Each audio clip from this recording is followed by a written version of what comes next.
Canada and the entire continent of North America is in mourning. Brother Andre is dead. Brother Andre is no more.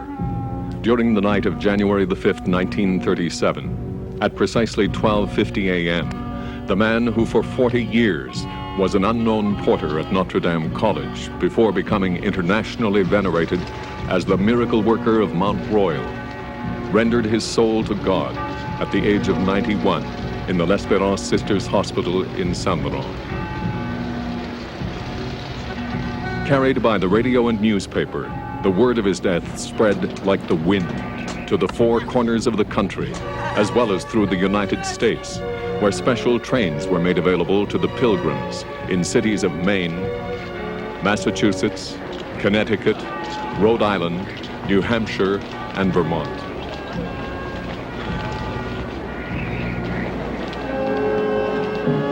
The multitude of faithful who wished to see the remains of this sainted man before his internment far exceeded anything ever seen before, to the point where posterity will recall the apotheosis of this man's appeal as legendary.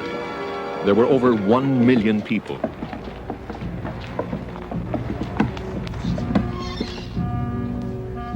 For nearly a week, the mortal remains were lying in state in an open coffin.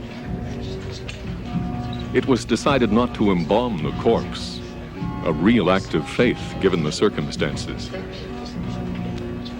The casket was surrounded by a forest of mementos, which bore testimony of his enormous popularity.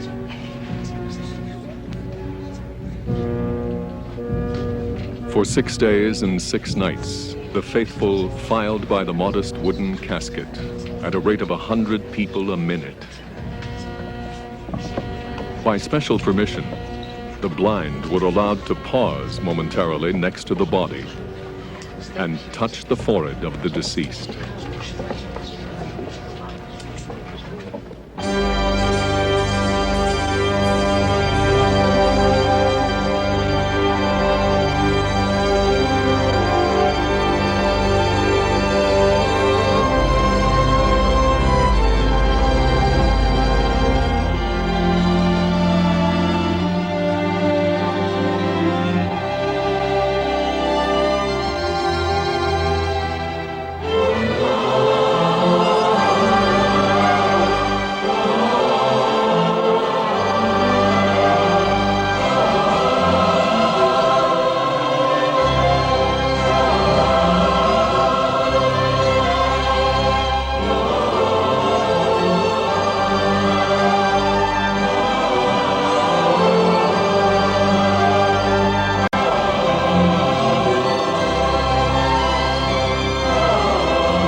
But what is this all about? What it's about, Father Clement, is that we've been talking for many years of transferring Brother Andre to Memramcook, and so far we've done nothing. In conformity with the wishes of the Superior General, this council has to make a decision. What is your opinion, Brother Henry? It is nothing new. It has been going on since you sent Brother Andre to, as he said himself, the other side of the tracks, so as to receive his people. That as prefect of discipline, I have been unable to bring him into line.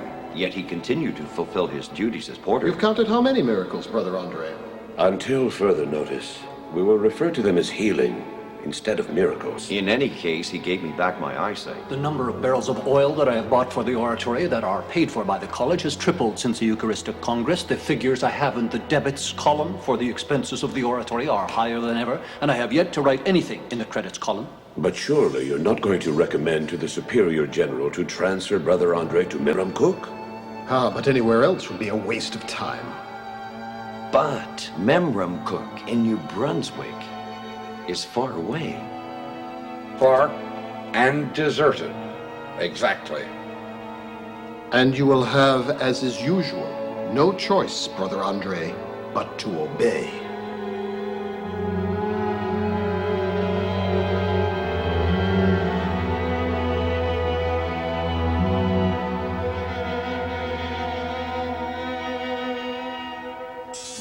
11th station. Jesus is nailed to the cross. We adore you, Jesus, and we bless you. Because you have redeemed the world through your holy cross.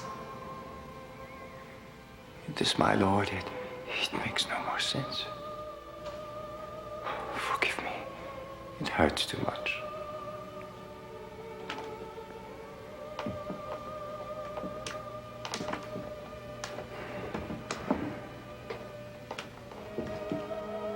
The man who is hammering and hammering doesn't even hear you. As if he were hammering nails into a board. It makes you want to grab him by the shoulders. What are you doing? Do you realize? This is Jesus Christ, the Son of God, who did so much good with these hands, like nobody did before, or will again. The two thieves, those with each crack of the hammer, they cried, "Not you, no, not you." I pray you, Lord, teach us how to bear it in silence.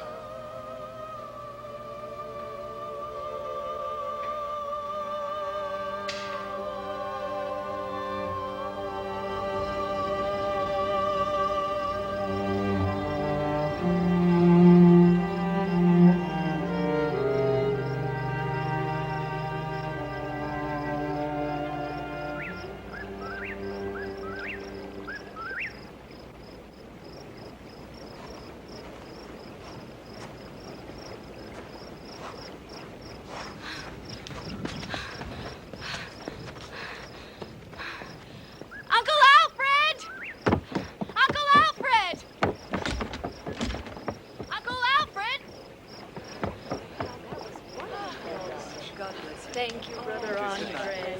Oh, isn't he wonderful? Oh. Thank you, Brother Andre. Oh, it was well. Actually, my sister wanted me to talk to him. Uncle Alfred, at last! My mother, grandmother too, told me if he doesn't recognize you, just tell him that. Do you want to fight? Marie-Esther, Clotilde's girl. Oh! You got it. I was 3 years old. I wasn't allowed, so they say, to go into your porter's cell. Neither my mother or grandmother or you could keep me from going in. No wonder your big brothers wanted to beat you up. Oh, not anymore. The 5 of them are all gone. I'm the only one left at home. Still in, West Warwick, Rhode Island. I guess it's the Eucharistic Congress that brought you around here. You, much more than the Eucharistic Congress. Oh, come on now. And by the way, there's a lot more people that come here than Notre Dame Church and the cathedral. Oh, come on now, Marie-Esther. That's pure nonsense. But I came 3 times to see you, packed with people, no way to even come close to you. That's the truth. If you say so. I had to wait after everything was locked up. What do you want me so badly for? Just look at me. Straight in the eyes, Uncle. Do you think I have the calling?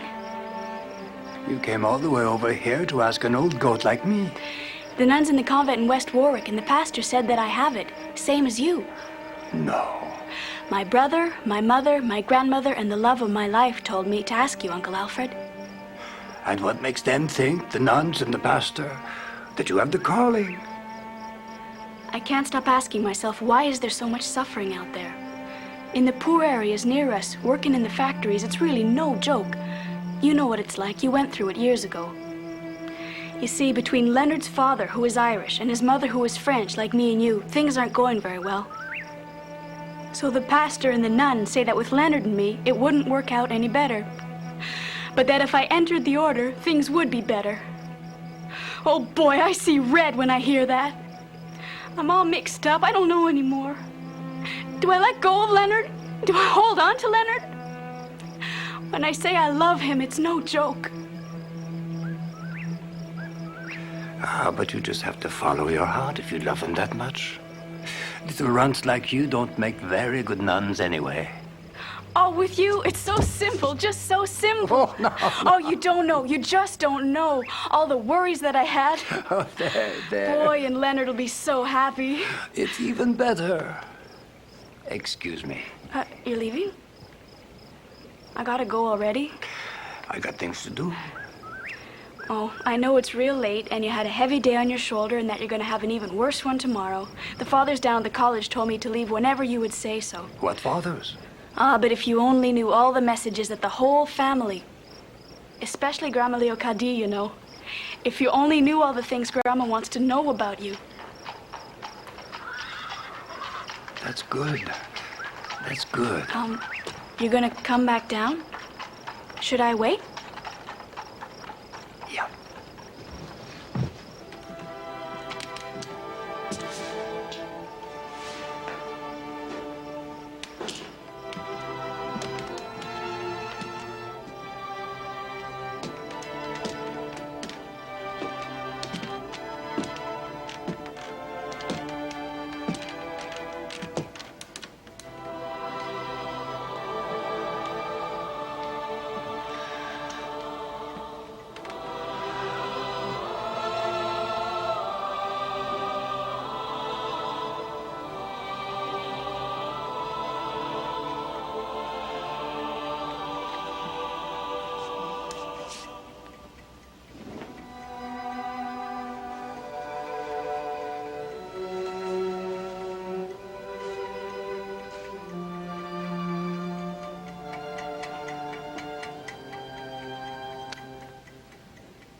Go on, back downstairs.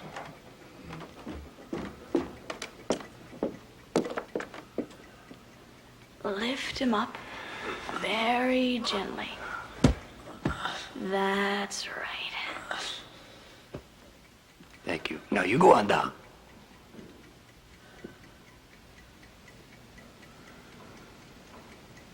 This isn't where you live, is it? Go on, go on. Where do you sleep then, in here? Hard-headed Bissett. Go on, get downstairs. And the nuns, when they clean up here, does the good Lord strike them down? No? Well, me neither. Aw, come on. You got no business here. Grandma Leocadie sure was right when she said you weren't a reasonable man. Well, she sure was right. Now go on.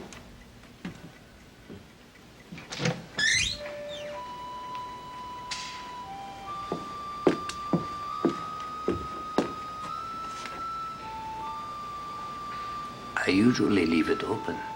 'Twas so I wouldn't wake them up when I did the way of the cross, that I closed it up. I understand why you wanted to stay here. You know, the pastor and the nuns in West Warwick, they've got good reason to believe that you should enter the order. You didn't change your mind there. No. Come on.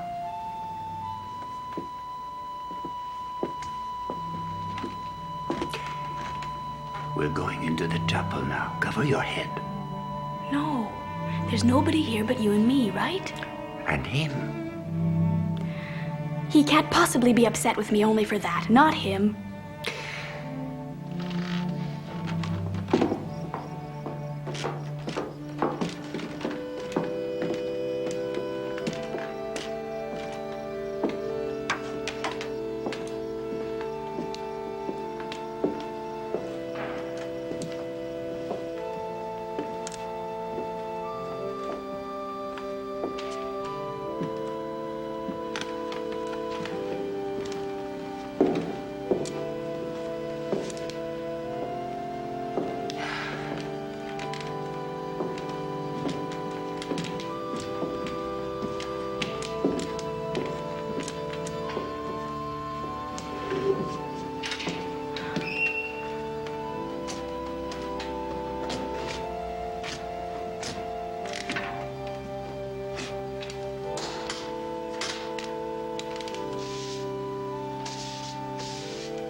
Do you always clean up around here? Well, sometimes. Most of the time it's the sextons, the brothers or the nuns. And today? Too many visitors, you saw? Until very late tonight.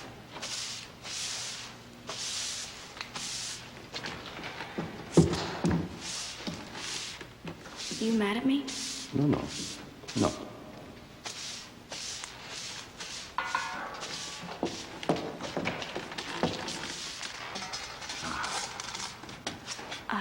Do you want me to be quiet in the chapel? No. You sure now? I won't talk loud. Right.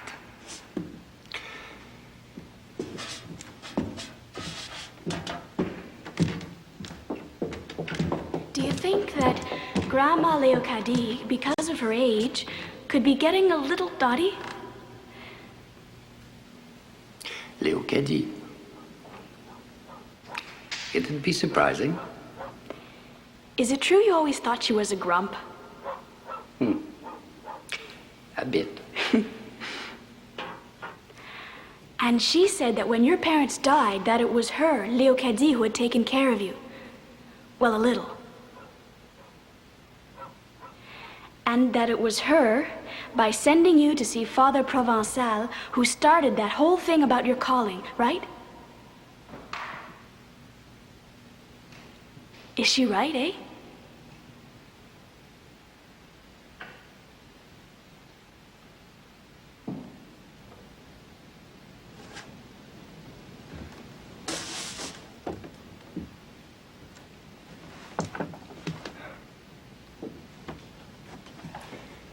Mama. No, she wasn't a grump at all. Had a great devotion for Saint Joseph. The most forgotten of the Holy Family, she'd say. A carpenter, just like your father. One night in Saint-Césaire Church. At that huge church there? Yes. One evening after the month of Mary, instead of leaving, well, I sat down in front of Saint Joseph's altar.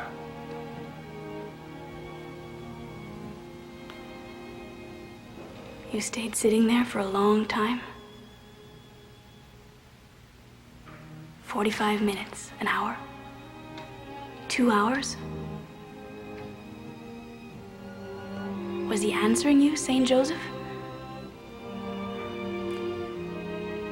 You could hear him? Really? Yes, inside. How is that?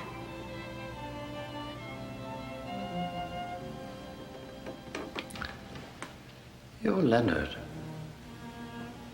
Don't you hear him all day long inside of you? Doesn't he hear you all day long inside of him? You were really that much in love with him? Yes, with him. Jesus, Mary, and all the others. And then what?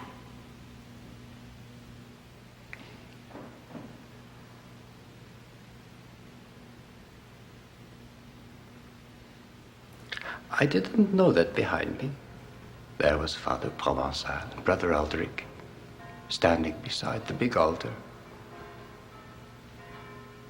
Well, I continued chatting with Saint Joseph. He has never studied theology, has barely any schooling, has almost never worked, not a cent, poor health. What should I do with him?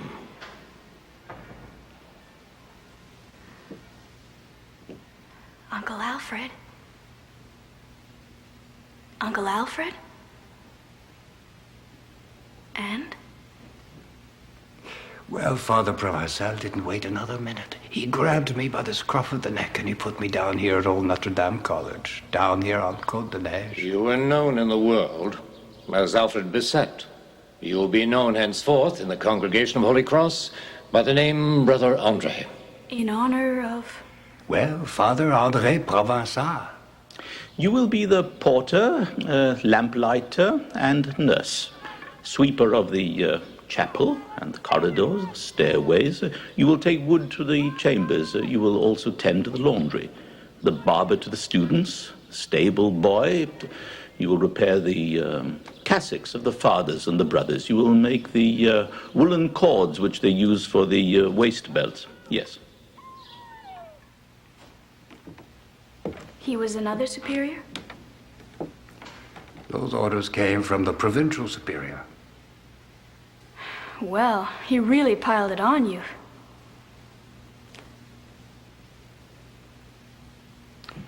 As long as they let me stay here. You cannot take the temporary vows. Because of the state of your health, we do believe that you will never be admitted into the order. What did he mean by that? Maybe they wouldn't keep me. My health was not all that good. Will you stop dipping dry bread into skim milk? You can't make me believe it's your stomach that doesn't want you to. Down some good cabbage soup from Brother Ignatius' garden. Won't you please try even one spoonful? This wouldn't be penitence or high virtue, would it? Why won't you sneak some while no one's around? If only you'd take your meals in the refectory with the other brothers and fathers. And why would you want to eat alone? A porter? Well, I didn't really belong with the others. Somebody had to answer the door.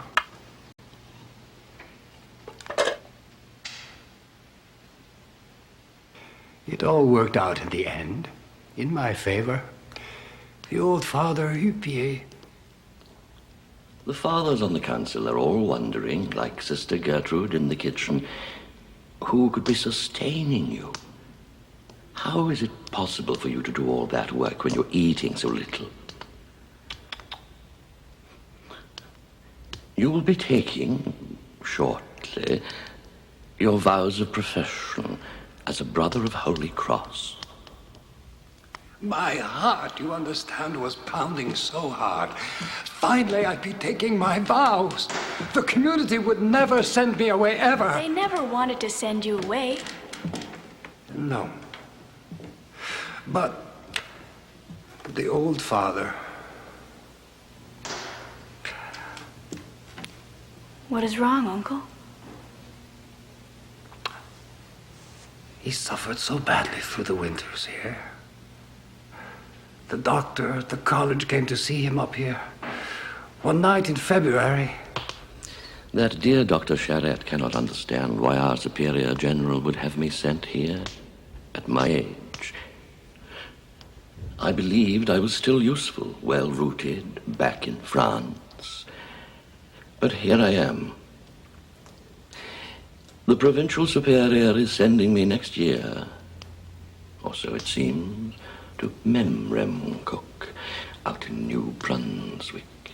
With that cold sea breeze, I was telling him the provincial superior can't send you there. You'll probably freeze to death. Tossed about like... You too know what it's like to be tossed about, don't you? Ah, from when I was 12. Well, I hopped from one job to another. In Saint-Césaire, all around near you in the States.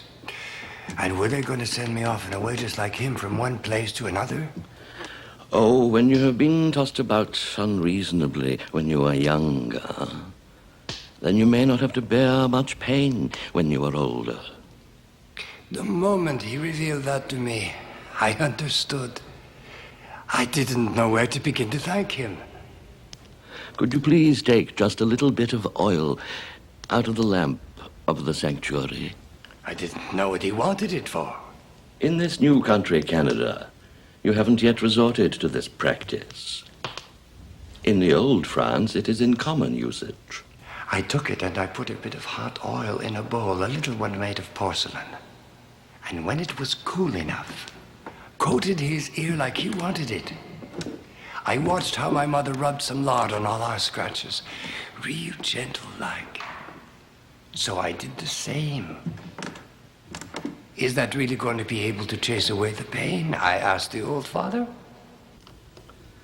It happens that the physical pain vanishes, maybe not every time, St. Joseph's oil, as we refer to it back home, because we take it from the lamps that burn in front of his altar. It may not always benefit the body, but it always did help the soul and fortified it. Of course, as long as they had faith, and they plagued St. Joseph. To pester him, as you said yourself. As I was saying, if the pain becomes acute, let it be the will of God. Since a great number hear nothing and do not wish to listen to the suffering, it is up to the chosen like you and me to render them the service of suffering for them and with them, so that the mystery of the passion reveals itself in any way, even the slightest of ways, unto their eyes. I had no more oil. I wanted to get him some more. Not for me, no. But from now on, you will do it for others. Do it from now on for others. And this is when I began to do it for others. I continued doing my laundry chores. Once or twice a week, I'd harness Napoleon to the buggy in the summer or to the sleigh in the winter. And I'd exchange the bundles of dirty laundry for suitcases of clean clothing at the parents of the students of Côte de Neige, the ones who were boarders. One of the women, her husband had pains in his kidneys. So I told her to try, if she wanted to, some of Father Hupier's oil, St. Joseph's oil. But to pray to St. Joseph otherwise? It wasn't long before she turned up at the main door with her mother and a neighbor. Then others started coming. The students' parents began to grumble. Is the porter of the college turning his quarters into an infirmary? And some of the fathers and some brothers didn't look on it too kindly at all. The old Father Hupier was telling me to keep going. How I listened to him. And when he had the time, I'd go see him. And spend my evenings in the chapel of the old college. If you do decide to follow the ascension, the rise which since your childhood you have embarked upon, thanks to your mother, you will know such joy and hours of beatitude. You will also know deep sorrows and hours of great despair. Could it really be happening to me? The old father didn't doubt it at all. In our ascent towards the one that we call God, St. John of the Cross saw it in 3 steps, each one being like one night. The first one, as it is written, is a long night of purification, just as we burn metal to remove the scaling. You may also find yourself having to endure a second step, a terrible night of blackness, arid, night so black, filled with dread, with the weight of the cross that is crushing you. It will seem as if God had deserted you. My God, why hast thou forsaken me? He couldn't do that to me. I couldn't bear it. Alone, but of course. No. What will be if I'm abandoned? Did God our Father truly abandon Jesus Christ on the cross? Less than ever. Less than ever. Christ lived, so to speak, at the same time both the second step and the third step. As in a night of stars, as in a night of transfiguration, in which the soul melts into one with God. My heart is always open to you, Father Ripier. Such precious hours. I tell you, are for me blossoms that flower into eternity.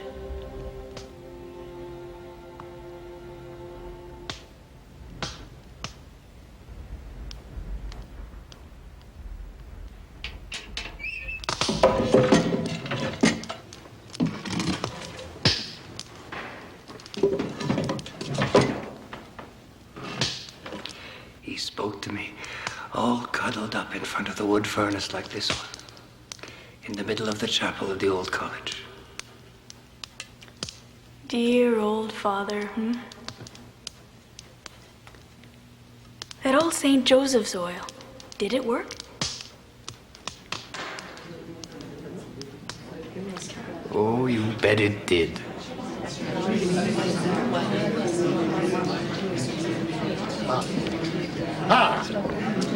Will you tell me what is going on, Father Gastineau?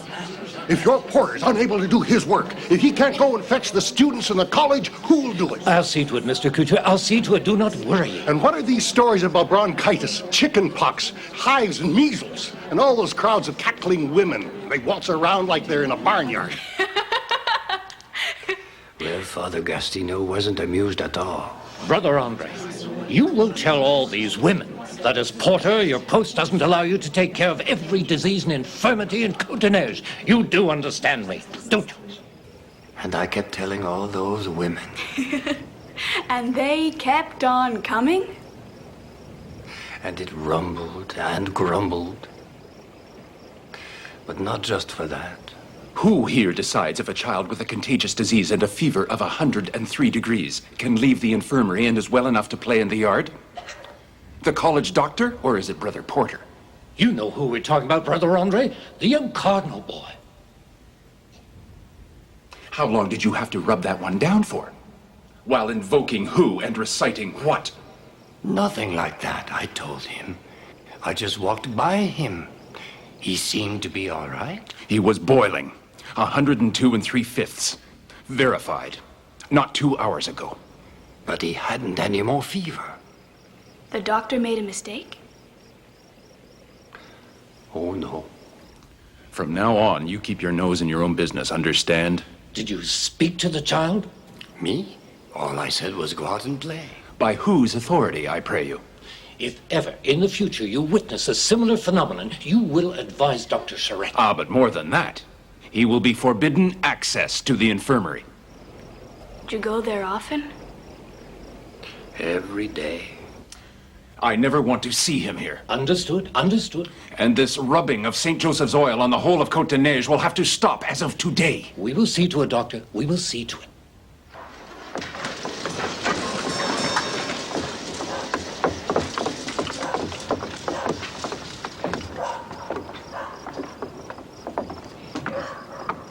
The Father Superior said I could come up, that I was allowed to, just like your niece.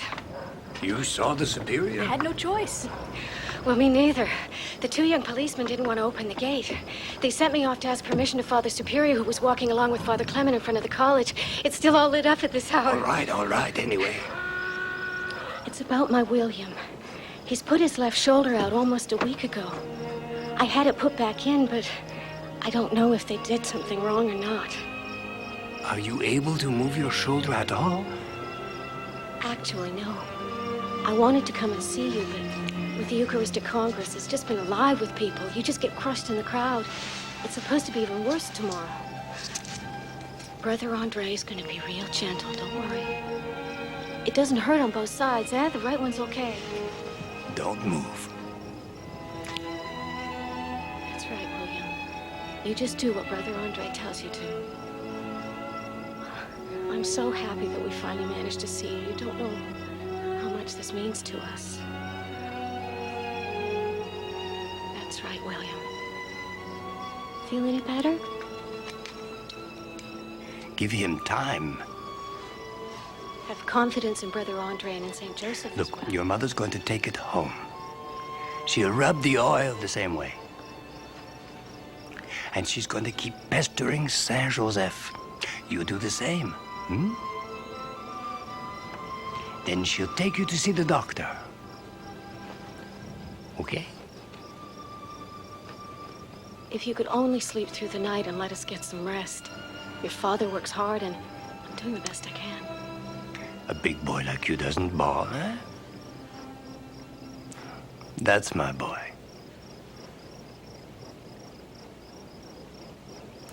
You're so good, Brother Andre.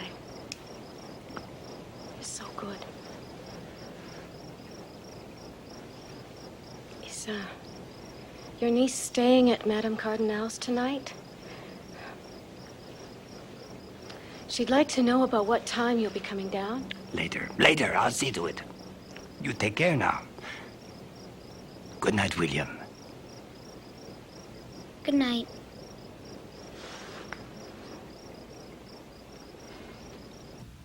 His oil of Saint Joseph, for me, no thanks. I won't pamper myself. Well. And when a Breton like him says no, it's no. But one afternoon in February, on the doorstep of the college. Ah!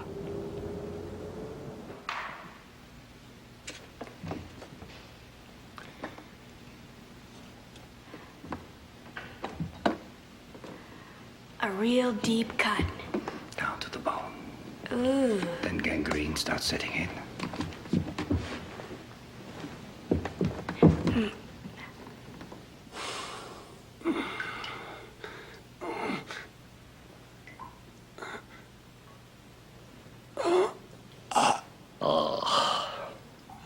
Call me what, if you please, Dr. Parizeau. As you can see, the inflammation runs from the ankle to the thigh. It's starting to blacken. You've had this injury since... About 5 weeks. You called me only today? Well, we could not anticipate such aggravation. Well, this is quite a strong patient who has, until now, resisted the infection. How old are you? 51. What did you put on this, Charette? First, I administered, with some success, a coat of a pine gum. Pardon? Well, an old wives' remedy that's as good as any other, no? And after that? 10 ointments, absolutely worthless. In which you had every confidence? I had confidence. But despite all this, gentlemen, now tell us, what is your diagnosis, your decision?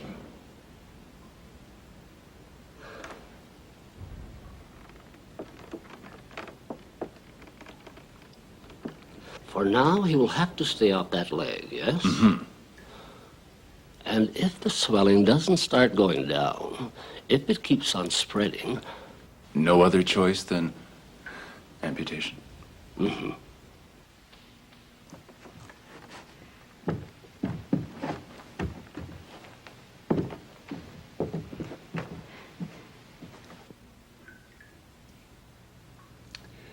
I'm not so sure about this, but go get me some of your oil. I always wake up the brothers and the fathers by knocking at their door and saying Benedicamus Domino. That morning, at his door, I had barely said Benedicamus. Come in. It's incredible. The crust is dry, and the pain is gone. Cured right then. Thanks to who? So he wrote to France. His letter fell into the hands of a journalist of Montreal who was traveling back there. And as soon as he came back home, the headlines were as big as this. Can't Brother Aldrich come out and tell us himself what he wrote? Look at all this commotion you've created, Mr. Journalist. It's not my doing, it's Brother Andre's. You wrote this article. And I'd like a statement from your Brother Aldrich and from Brother Andre in person. You must understand that Brother Andre just can't see you under these circumstances. You're the superior. You know what's going on. What do you have to say? What is your opinion on this miraculous healing? I do not agree with the way in which you have run after sensationalism when we would have appreciated a bit more discretion. A faith healer on the other side of Mount Royal. No. The next day, the crowds washed up from the lower parts of town like a river in spring. No way of stopping it. Filling the corridor, trying to break my door down. I was afraid of being crushed.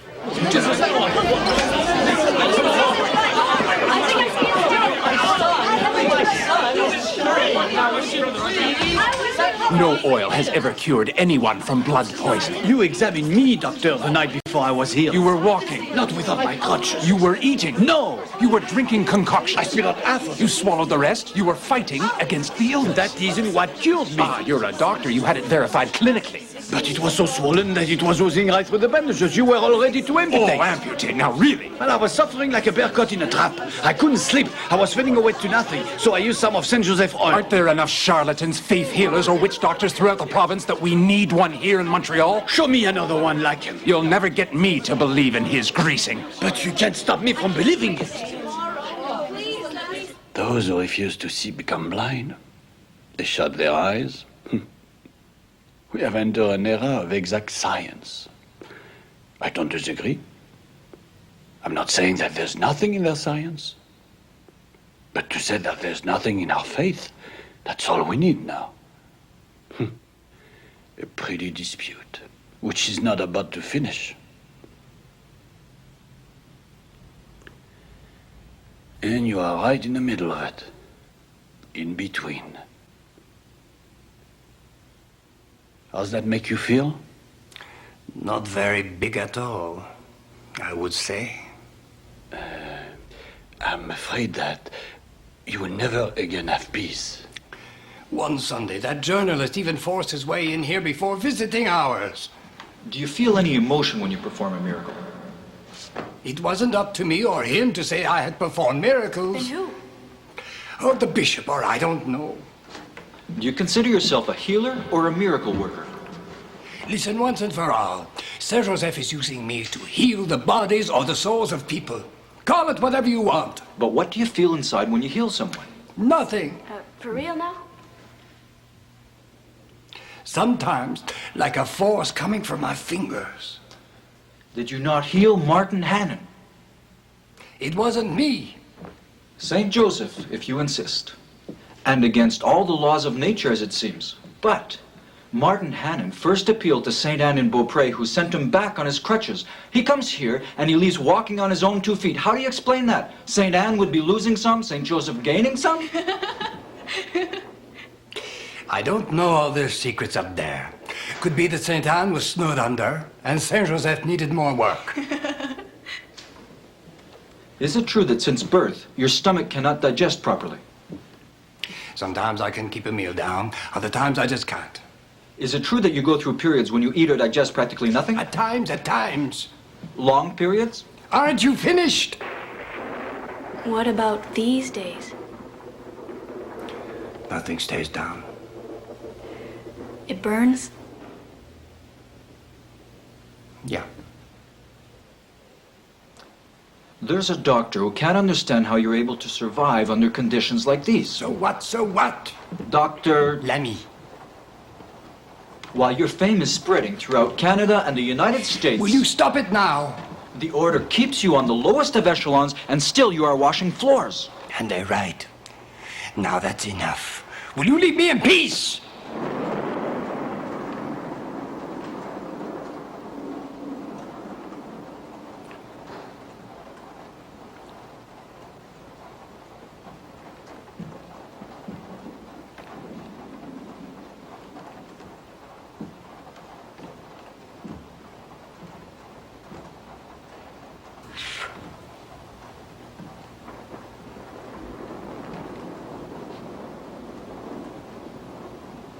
Was it like that often? No way to escape it? I used to say, couldn't you please, my lord, continue wanting me forgotten in my corner of the porter's hall? In a sense, for you, it's too bad that you can't be left in peace. I'm not the only one who thought that way. Brother Andre, within the walls of this brand new college, I wish to see a new spirit prevail. In collusion with the sacristan brother, you have squeezed out of a certain lamp in this sanctuary enough oil to grease down the walls and the floors of the old college. It's no longer a matter of question. From now on, this college will breathe order and tidiness. Your porter cell will not serve as an infirmary anymore. Put a sign on your door. Ite ad Joseph. Go and see Joseph and leave me alone.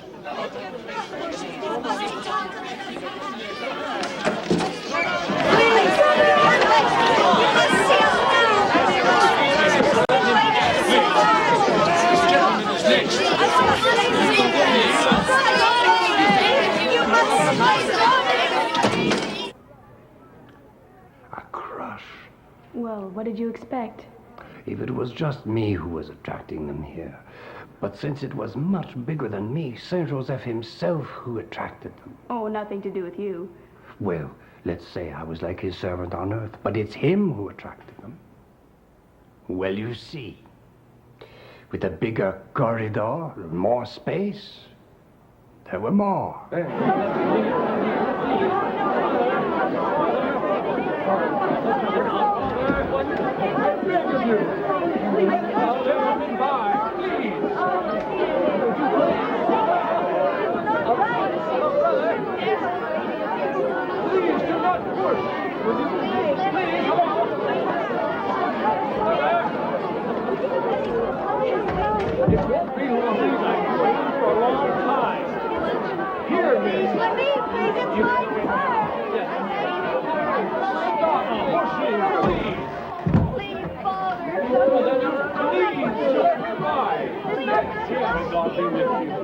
This way.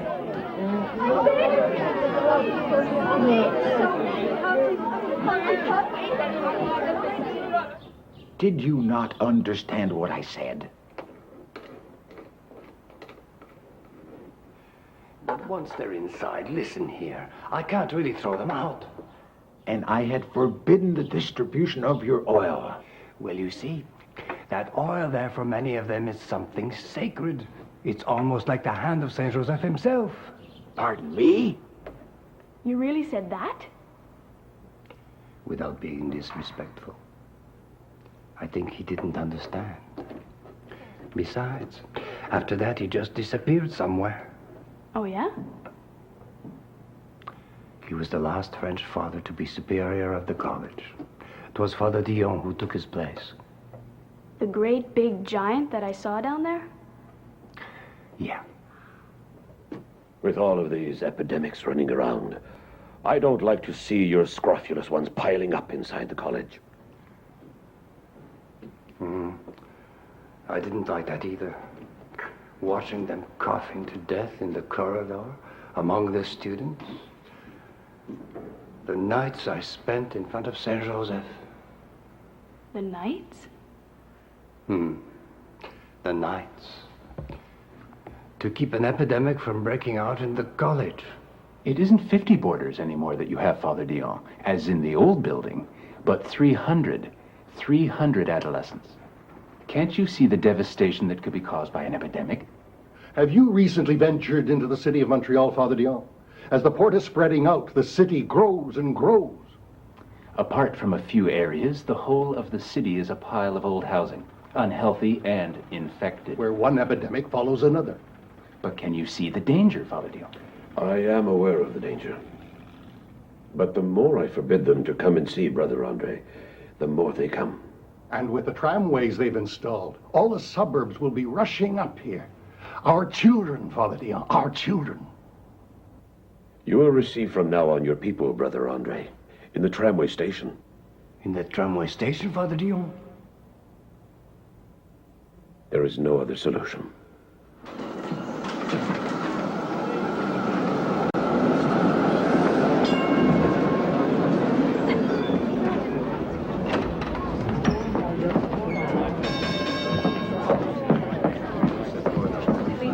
Where is Brother Andre?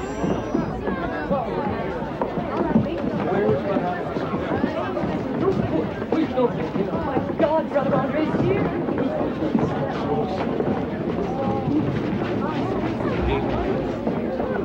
Get your witch doctors see you elsewhere.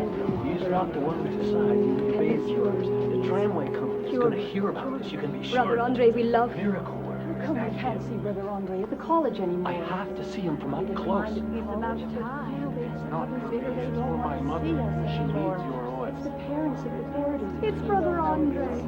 I think it's a wonderful thing that's happened. I'm practically cured. I'm in terrible pain all the time. You won't be anymore. I could only touch The pain just left you. But you're right, it's gone. Oh, I can't believe it. You can go back to work now. What was written in that Patrick? So we can. No, my turn. It's for my daughter. There isn't a shred of That that goddamn farm this way here. I can't believe that it's the 8th Chancellor. You cured my husband who works at the tannery from sciatica. Cure me. Keeping us from seeing you. How come? What in God's name is hold up? I think he's just a... Don't tell me you never heard of It's him. for my daughter. She's in the hospital with a great fever. The company doesn't care at all about us. Pray for her. Each time you say, Our Father who art in heaven, his ear is close to your mouth. God bless you, brother. There's enough room for all of us. Hey, open the doors. The tram's here.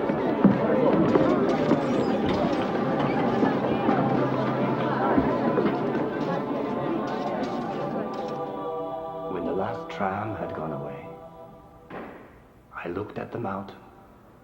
You saw it for the first time? No. My mother, when I was that high, would look across from the house at Mont Saint-Grégoire. It's just like Mount Tabor, where our Lord would go to pray at night. She whispered in my ear, It's a pretty mountain here to spend the nights on, praying. That's it, eh? Has it been your dream? For a long time? a good stretch of time. Because Saint Joseph kept telling me that he wanted me to climb up here. To receive my people. You dream of acquiring the mountain, but Leonor wants the moon for it. I think the moon is in its last quarter around this time. Oh, really? He still grumbled? Oh, less and less in his old age. He was now the steward of the college, so now he mixed with businessmen. You can't really talk about the last quarter of the moon with businessmen. Well, not too long after that. Well, good news. Your mountain, the order bought it. The proprietor, who has a bone to pick with God knows who, finally dropped his price and is selling it to us. 2 signatures after supper and it's ours.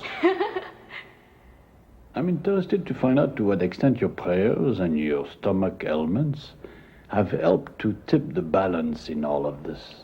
Go and ask our theologians. They're always confused anyway. What would you have answered in their place? When Saint Joseph has decided to get somewhere. St. Joseph was comfortable in a stable in Bethlehem as an apprentice carpenter from Nazareth. He mustn't feel all that bad out there with you in the tramway station. I showed him the statuette, and I said to him, if you would permit me, if I could place it under the giant pine at the top of the mountain. And your people would climb up there to see you. The council has decided, Brother Andre, that the park on the mountain will remain in the use of the students and their parents and the members of the community. Your patients have threatened to take over the college. I won't allow them to also take over the mountain. The same Father Dion who allowed me to come up here? And what got into him? He thought he had resolved everything by sending me to the other side of the tracks. So to spite himself, he pushed you towards the mountain. Mm-hmm. A committee of promoters has been formed. They want a way of the cross on the mountain, a chapel at the summit. They're talking about meeting me. Waste of time. Stay at the foot of the mountain. Boy, he's stubborn. Marie Esther, the superior. He's still stubborn. An old father who knew how to use a paintbrush. He repainted the whole statue just for me. I kept it in the main entrance. Keep holding on to that statue. If you could learn to wait, you're so impatient. How many years did you spend waiting in the tramway station? 8 years. That's too long. I will be able soon to embrace future, past, and present in a glance. Brother Aldrich was dying?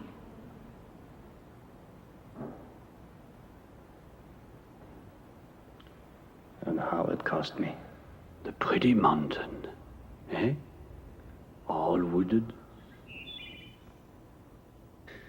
How can you even think of cutting down such beautiful trees? Nevertheless, you'll cut them, Brother Andre. And more than one.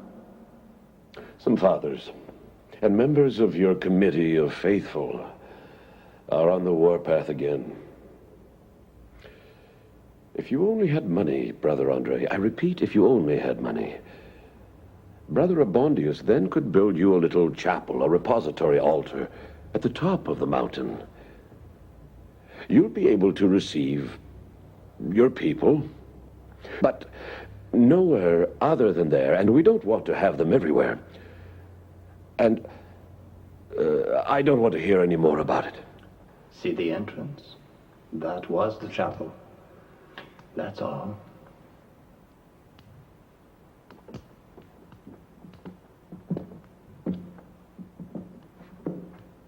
The crowds kept coming and coming, so the chapel got larger and larger. And it won't stop there. I guess it won't. Why are there 7 lamps? In the story of Mary and Joseph, they say there were 7 great sorrows, 7 great joys. Oh, really? Don't you think you'd better go now? Uh-uh. Well, as you wish. Well, I've got to go and take care of the lamps now. I would prefer if you didn't come to the altar. You know it's forbidden.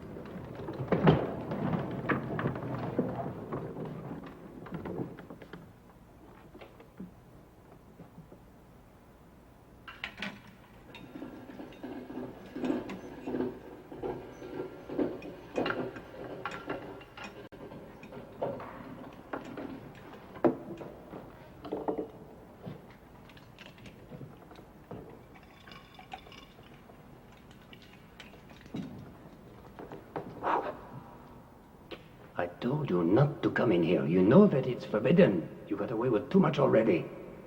You're gonna burn yourself. Be careful. I never burned myself. Go on and sit down there. Pass me the mittens. No. Okay. I'll fill up the lamps with the new oil then. The good Lord doesn't like to see one here. I'm warning you. You'll never make me believe that. Regulations, Mary Esther, are regulations. Yes, but this night's different from the others. If Father Dion arrives and finds you here, After what you've told me, I've got a few things to say to him. he's redeemed himself since then, Mary Esther. That's enough. Go and sit there.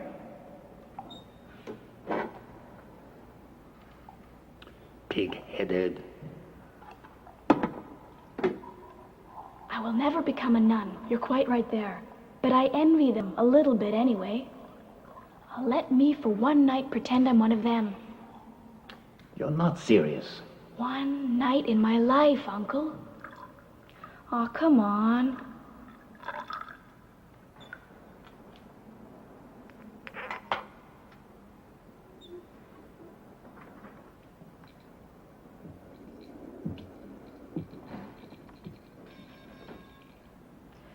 Assembly line work.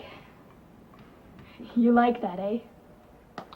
Yeah, right. I never let a chance pass by me. Is that enough? I'm gonna put a bit more. I wanted to try it to see what it's like. We didn't send you to school in a good convent, my dear, just so you can go and work in a factory. My father and my mother were so insulted. My brother and Leonard as well. So you see... You're kind of skinny. I suppose you don't do anything. I'm working, pardon me, with Leonard in his father's store. Sales, accounting, everything.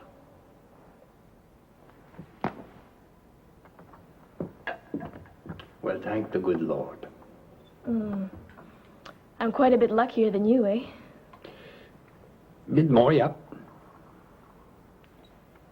I guess we can say that your assembly line work started again, eh? Seeing over 40 people an hour. You're lucky there's never too many cackling women. Well, insolence like yours isn't much better.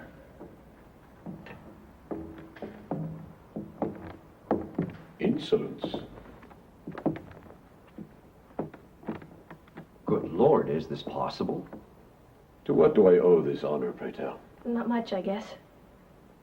I should never have permitted her to come up here. I wouldn't say that. In fact, she's been a great help. Thank you kindly, miss. It's nothing, Father. But Mrs. Cardinal, the lady you're lodging with, is worried.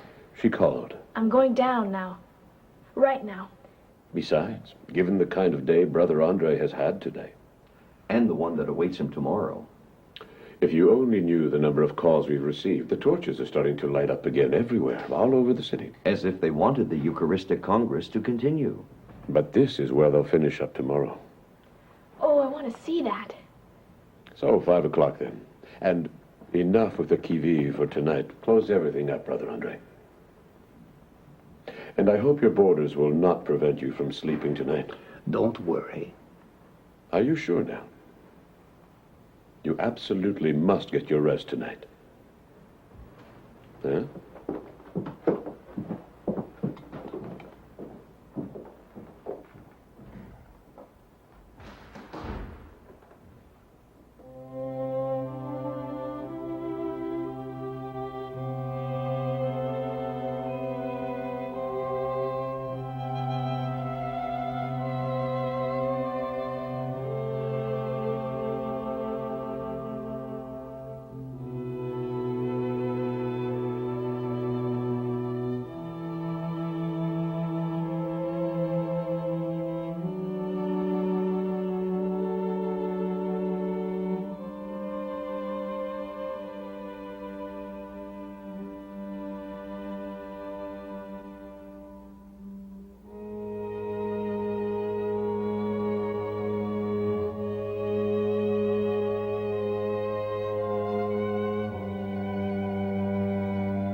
Sending Brother Andre to Memramcook means putting an end to the expansion of the oratory.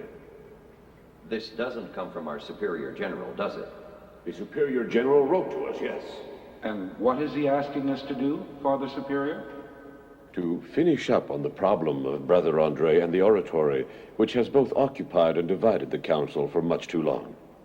Make your own decision so that we ourselves can settle that matter once and for all. What is this all about? What's it about, Father Clement, is we've been talking for many years about sending Brother Andre to Memramcook, and so far we've done nothing. In conformity with the wishes of the Superior General, the council has to make a decision.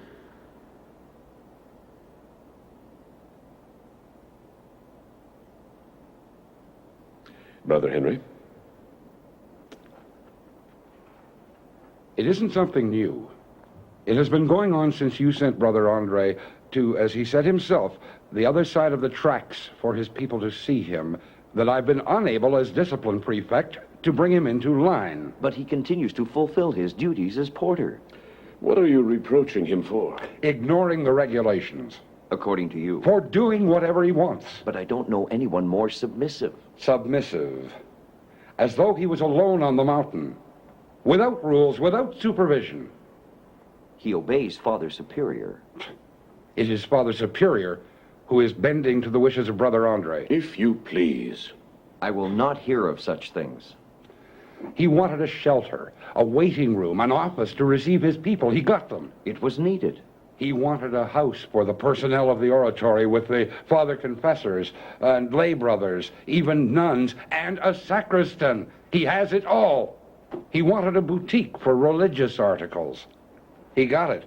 He wanted to board just whomever under his roof. He does it. That's enough. He wanted to go out at night. You gave permission. Just a few times recently to rest himself after an exhausting day.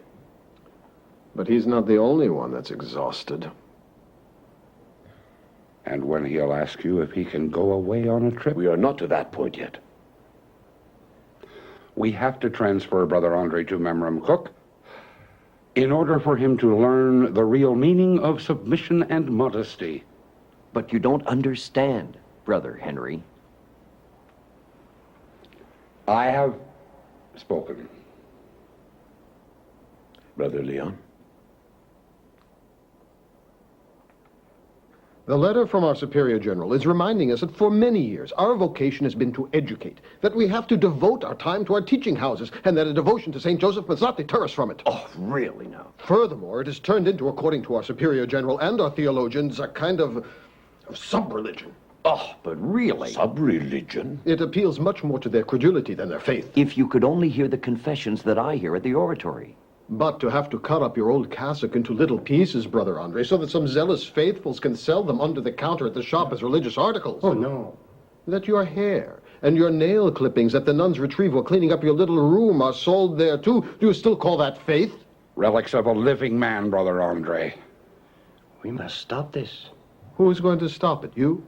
I will inquire about these occurrences myself tonight. You're going to intervene, Father Dion. The same way you dealt with the pile of canes, back braces, and wooden legs that you swept out of the chapel, only to see them replaced the next day so that it wouldn't look like a pawn shop anymore. But if you had seen and heard Brother Andre the next day, you would have done the same. Grateful people have left them there as trophies of recognition. You've counted how many miracles, Brother Andre? It's not for me to keep count. Until further notice, let us refer to them as healing instead of miracles. Well, in any case, he gave me back my eyes. But is it really Brother Andre who did it all? Or St. Joseph, huh? Why, the both of them. Why do you keep repeating, it's him, I am nothing, it's St. Joseph who does it all? For me, that's true. If I have a gift, who do I get it from? But in confounding natural and supernatural laws as you do, you mystify the common people. I do? The common people, Brother Leon, believe me, have understood for quite a long time much better than you and I who Brother Andre really is. And they'll continue to idolize him. A phenomenon of popular faith always has aberrations, excesses. Must we, because of that, reject it? But when a phenomenon borders on magic or superstition. No, but really. And commerce. If our Lord ever goes into that shop with a whip. Never would the Lord chase away Brother Andre from the oratory. You may take my word for it. Then it will be up to our Superior General to do it. Monsignor Bruchesi held an inquiry and found nothing to condemn at the oratory. We have not made towards Monsignor the Bishop of Montreal the same vows of obedience as toward the Superior General. Neither did you or Brother Andre. Brother Andre has never refused to obey. And when you ordered him to leave his duties as porter? Now really? After 40 years? But look at the work he had to get through every day. And to install him as the guardian of the oratory up there? The Superior General, like us, was opposed to it. Formally, well, no. And when he was told about the project of a basilica? Which is only in an embryonic state. A project that you cherish, yes or no, Brother Andre? It's not me. It's Saint Joseph. Isn't it about time that Saint Joseph was given his due place in all of this? He's always had his due place. Well, then, let's leave it to him to see if he will undertake the construction of something that will empty our coffers. And ruin us. The floor now is all yours. Father Stewart. I want to add that... This is enough. Father Stewart. The number of barrels of oil that I have bought for the oratory that are paid for by the college has tripled since the Eucharistic Congress. That is because the crowds have tripled. The figures I have in the debits column for the expenses of the oratory are higher than ever. And I have yet to write anything in the credits column. Nevertheless. You're selling your oil for how much, Brother Andre? I don't sell it. Then do your faithful? Then neither. I beg of you. I beg of you. Give and you shall receive is an expression of the gospel that we can't apply to the letter. It is generous but ruinous. The college gives a great deal to the oratory and receives what? But the oratory is only 6 years old. Brother Andre has believed, and maybe still does, that the oratory is self-supporting. The figures say no. In fact, it's the college that supports the oratory. Just as we have told you. This projected basilica? Pure folly. There you are. Is this really the right moment, Father Stewart, when the pilgrims abound more than ever? If I understood what you just read, Father Superior, the greater the number of pilgrims there are, then, the less the Superior General wants it. The more he worries. And the more he opposes it. But it's unstoppable. You must admit, Father Stewart, that this is not an enterprise like any other, which involves more than the keeping track of numbers or our reasoning. It goes beyond that. You yourself are counting pilgrims, while forgetting that it is the gift of healing of Brother Andre which attracts them more than the devotion to Saint Joseph. Oh, but of course. No. Of course. It's quite enough. Given the age and the poor health of Brother Andre, how can you thrust upon him a project of a basilica? And what have you done with faith in all of this? But surely you're not going to recommend to the Superior General to transfer Brother Andre to Memramcook. But anywhere else would be a waste of time. Father Stewart. Our houses in Saint Césaire, in Terrebonne, Saint Jerome, all appear to be too close to Montreal. The same with the Indiana cities. Given the number of people and the great recognition that Brother Andre has in the United States, we would only be moving the oratory, only for it to rise once more. But Memramcook in New Brunswick is far away. Far. And deserted. Exactly. And you will have, as is usual, no choice, Brother Andre, but to obey. To obey.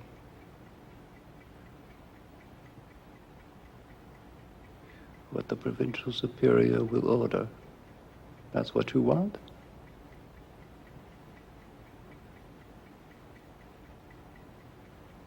To go away to Memramcook, that's what you want?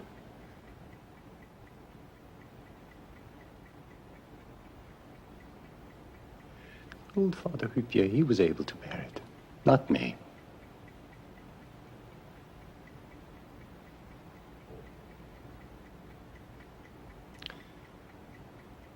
So thy will be done.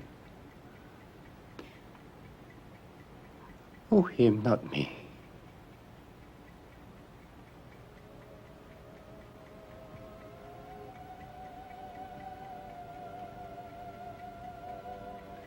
Answer me. I don't hear you anymore.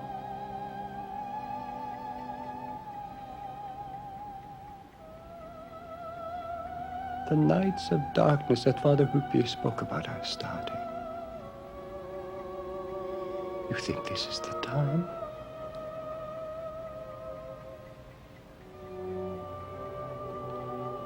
Please answer me, Lord.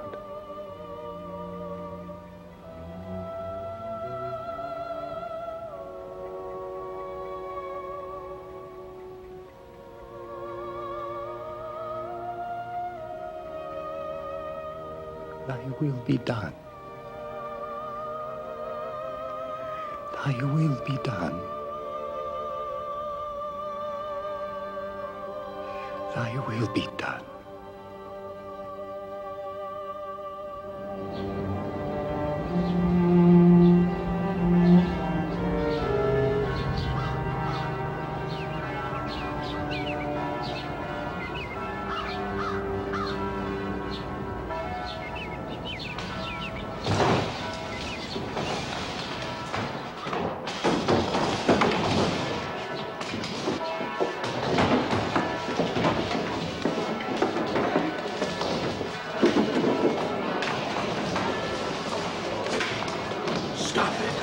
Stop that. Can you hear them?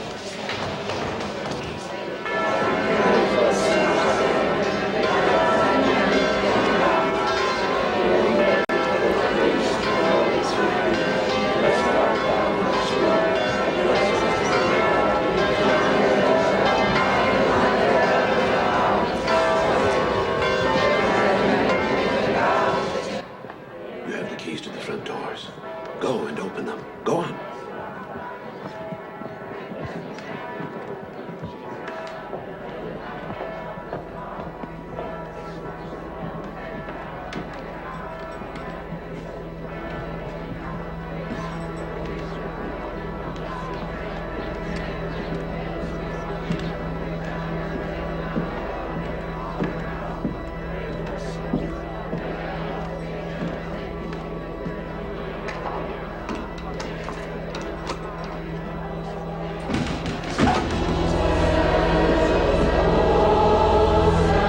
There are 2,000, Uncle Alfred. 2,000.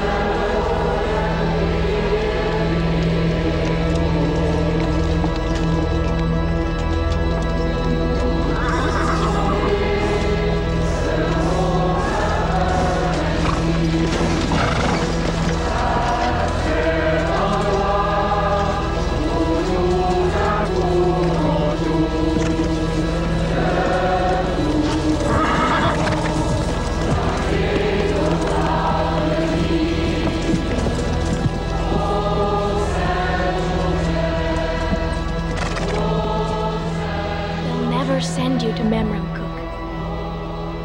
Mrs. Cardinal, where I boarded last night, you should have heard what she said. There were meetings of the college's council that made a lot of noise in Côte des Neiges. Those in misery, they're everywhere. They can see themselves in you. It's with them, it's for them that you suffer so much.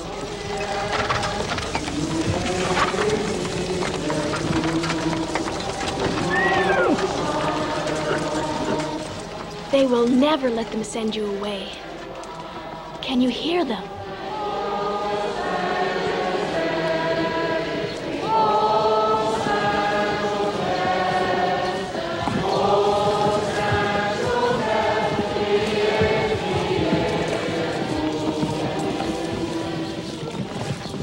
No, they will never let them send you away.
never left the oratory, except for vacations, like when he visited us in Warwick. I always wanted to keep in touch with him. I was learning from afar that he was slowly aging, that he was still seeing people by the assembly line, that he was going through long nights of darkness. It was the price he had to pay, he said, for the basilica to rise.